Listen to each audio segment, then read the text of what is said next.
A ver, ¿cómo se justifica una invasión? Y sobre todo, ¿qué pasa cuando la excusa oficial choca de frente con la realidad?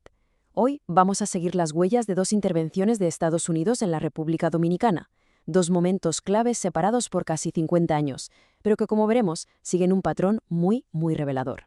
Para entender esta historia, lo primero es mirar un mapa. Es que la posición de la República Dominicana en el Caribe es inmejorable. Es la puerta de entrada a rutas clave como la del Canal de Panamá y está a un tiro de piedra de Florida y de las reservas de petróleo de Venezuela. Esta geografía, claro, la convirtió durante todo el siglo XX en un punto de interés constante para su poderoso vecino del norte. Bueno, pues esta es la hoja de ruta que vamos a seguir. Nos meteremos de lleno en dos intervenciones, la de 1916 y la de 1965. Y en cada una haremos lo mismo, separar el pretexto, la versión oficial, de lo que realmente se impuso sobre el terreno. Y al final veremos qué legado dejaron estas acciones. Empezamos en 1916. Washington necesitaba una justificación para intervenir y la encontró en una combinación perfecta, un poco de caos político interno y, sobre todo, mucho dinero de por medio.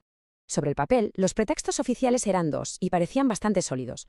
Por un lado, el país estaba hecho un lío por una lucha de poder interna entre el presidente y su ministro de guerra.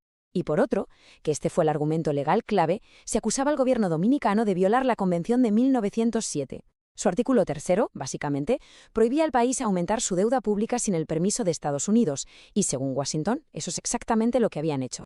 Y con esa justificación en la mano, la acción fue fulminante. De hecho, el presidente Jiménez llegó a dimitir precisamente para evitar la intervención. Pero ya era tarde, las tropas estaban en camino. El 5 de mayo de 1916, los marines desembarcaban en Santo Domingo. La ocupación era ya un hecho. Y que a nadie se le ocurriera pensar que esto era algo sutil o temporal. Unos meses más tarde, el capitán Knapp lo dejó más claro que el agua con esta proclama. O sea, no era una ayuda, no era una misión de paz, era, con todas las letras, una ocupación militar, y el país entero quedaba sometido a la ley marcial. Punto. Vale, hasta aquí la versión oficial. Ahora vamos a levantar esa cortina del pretexto para ver cuál fue la realidad que se impuso. Una realidad de control absoluto que, sin saberlo, estaba plantando la semilla de una de las dictaduras más brutales de América Latina. La pregunta es inevitable. ¿De verdad una deuda y una pelea entre políticos eran motivo suficiente para ocupar un país soberano durante 8 años? La respuesta, como se pueden imaginar, es que no. Había mucho más.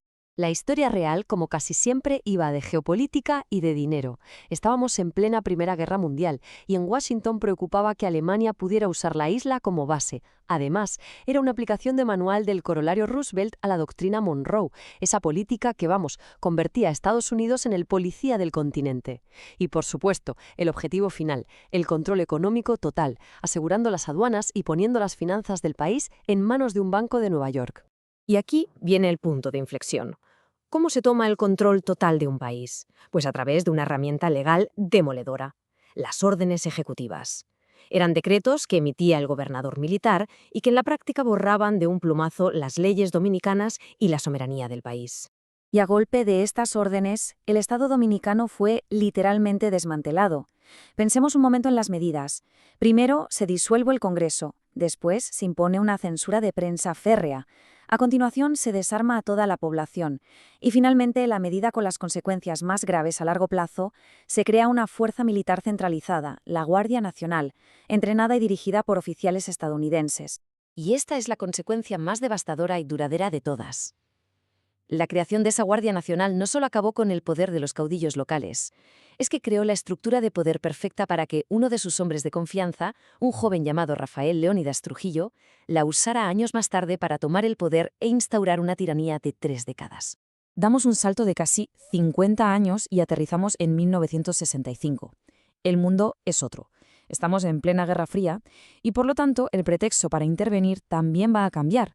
El fantasma que recorre el Caribe ya no es la deuda, ahora es el comunismo. En ese momento, el país estaba en una guerra civil para restaurar al presidente democrático Juan Bosch, al que habían derrocado. Pero para el presidente estadounidense Lyndon Johnson, la historia era muy distinta. Sus propias palabras lo dejan claro. Lo que empezó como una revolución democrática, decía, había sido secuestrado por comunistas. El miedo a una segunda Cuba era la justificación definitiva. Y de nuevo, toca hacer el ejercicio, contrastar ese pretexto con la realidad. ¿Era de verdad una inminente toma del poder comunista o había algo más en juego? La realidad, una vez más, fue una acción unilateral que cortó de raíz un movimiento que buscaba, precisamente, restaurar la democracia. La diferencia aquí es brutal. El pretexto declarado era proteger a los ciudadanos estadounidenses y, claro, evitar otra Cuba. La realidad estratégica era mucho más simple: impedir a toda costa que volviera al poder Juan Bosch, un reformista democrático cuyas políticas no gustaban ni en Washington ni a las élites conservadoras del país. Y lo más increíble es que se intentó vestir todo esto con un traje de multilateralismo, que era falso. La decisión de Johnson fue totalmente unilateral. La OEA, de hecho, se enteró prácticamente por la prensa. Se creó después una Fuerza Interamericana de Paz, sí, pero solo para darle un barniz de legalidad a una ocupación que ya estaba ocurriendo.